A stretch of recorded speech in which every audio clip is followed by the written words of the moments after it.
बिस्मिल्लाहिर्रहमानिर्रहीम। अस्सलाम वालेकुम नाज़रीन व सामीन, कैसे हैं आप सब? उम्मीद है आप सब ठीक होंगे। आज मैं एक और नई रेसिपी लेकर आपकी खिदमत में हाज़िर हुई हूँ और ये है चना पुलाव की रेसिपी। सफ़ेद चने वाले चावल, कुछ भी आप इसका नाम रख सकते हैं। बहुत झटपट बनने वाले हैं चावल, ये आधे घंटे में आप इंशाल्लाह बना लेंगे और ये बहुत कमाल की रेसिपी है, बहुत मज़े वाली।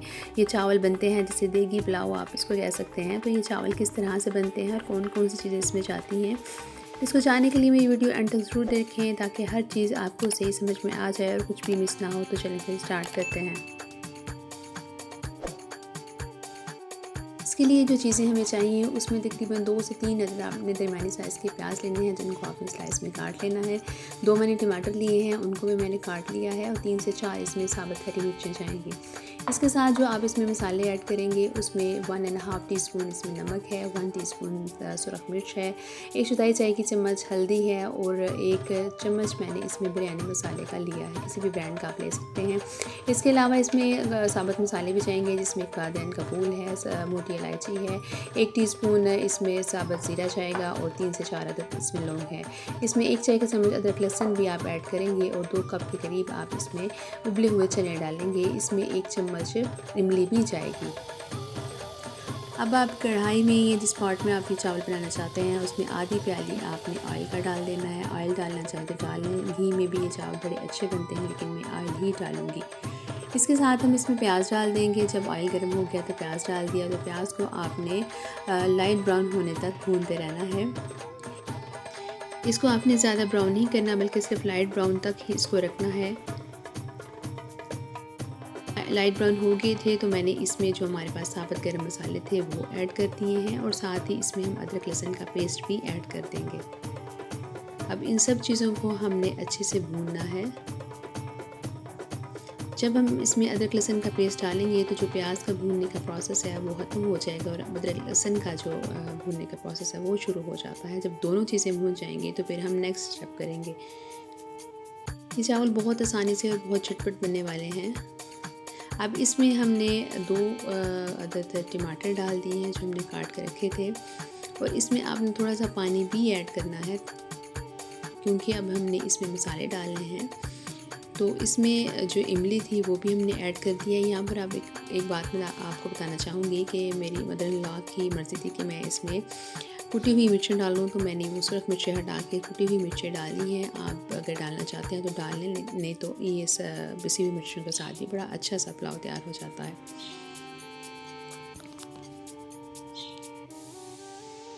ये इंशाल्लाह जब आप बनाएंगे और जो बच्चियाँ जो नई नई कुकिंग सीख रही हैं ये रेसिपी उनके लिए बहुत कमाल की है क्योंकि इसमें ये बहुत झटपट बनने वाली है। उनमें कोई किसी किस्म की कोई मुश्किल इसमें नहीं आएगी। आपने सिर्फ चीज़ें तैयार करके रख देनी है, उनको दे देनी है, उनके पास खड़े हो जाना है और आधे घंटे में वो इंशाल्लाह ये चावल तैयार कर लेंगे। अब ये मसाला अच्छे से भुन गया है तो इसी भुने हुए मसाले में हमने जो चने हमारे पास बॉयल थे वो हमने इसमें डाल देने हैं और चनों को भी आपने थोड़ी देर तक इसको भूनते रहना है। इसमें फ़ौरन पानी नहीं डालना बल्कि चनों को भी इसमें थोड़ी देर भूनना है। इन सब चीज़ों से ही इसमें जो देगी चनों का जो पुलाव हम खाते हैं उसका जायका फिर इसमें आएगा।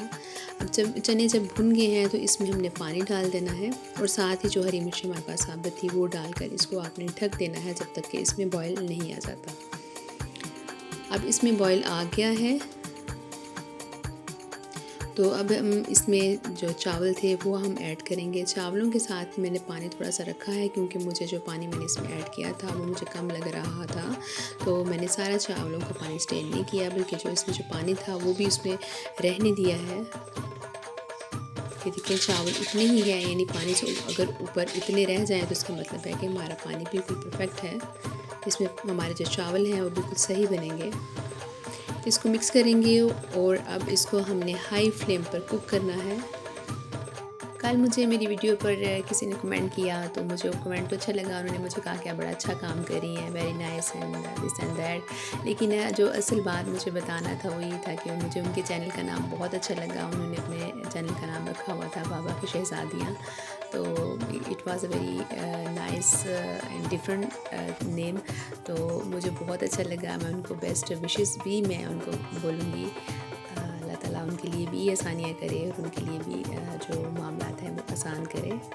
अब हमने इनको हाई फ्लेम पर कुक करना है और जब तक इसमें बबल्स नहीं आ जाते इस तरह से हमने इनका फ्लेम लो नहीं करना है। अब इसमें पानी जो है वो तकरीबन खुश्क हो गया है, थोड़ा सा पानी इसमें रह गया है। अब इसको हम दम पर रखेंगे, इसका फ्लेम हम लो करेंगे। यहाँ पर मैंने इसके ऊपर थोड़ा सा कलर देने के लिए इसके ऊपर ज़रदा रंग छिड़का है। अगर आपके पास नहीं है तो ये आप उसको स्किप भी कर सकते हैं, ये ऑप्शनल है। लेकिन जो देगी चावल होते हैं उसमें ये उन्होंने कलर ज़रूर डाला होता है। अब जब भी आप इस तरह से खुश्क कलर डालें तो इसके ऊपर ज़रूर आप ऑयल के 2-3 ड्रॉप डाल दिया करें, ताकि इससे जो कलर है वो अच्छा सा चावलों में आ जाता है। अब इसके ऊपर थोड़े से मैं नींबू डालूँगी और इसको अब आपने ढक देना है। इसको आप टावल जो किचन टावल होता है उसके साथ आपने इसके ढक्कन को बंद करना है, फिर इसके ऊपर आपने रखना है। 15 मिनट के लिए हम इसको रखेंगे और जब 15 मिनट के बाद हम इसको देखेंगे तो ये माशाल्लाह बहुत अच्छे चावल बन चुके हैं। हमारे सारे चावल बड़े खिले खिले हैं और बड़ा अच्छा सा कलर आ गया है जो हमने इसमें ज़्यादा ऐड किया था। जब आप बनाएंगे तो इंशाल्लाह आपके भी चावल ऐसे ही बनेंगे। उम्मीद है आपको मेरी ये रेसिपी पसंद आई होगी। अगर आई है तो इसको ज़रूर लाइक करें और अपने अच्छे कमेंट्स मुझे दिया करें, ताकि मज़ीद मैं अच्छी वीडियोस आपके लिए लेकर आऊँ। अल्लाह ने चाहा तो एक नई वीडियो के साथ आपकी खिदमत में फिर से हाज़िर होंगी। तब तक अपना और अपने प्यारों का बहुत सा ख्याल रखें। अल्लाह हाफ़िज़।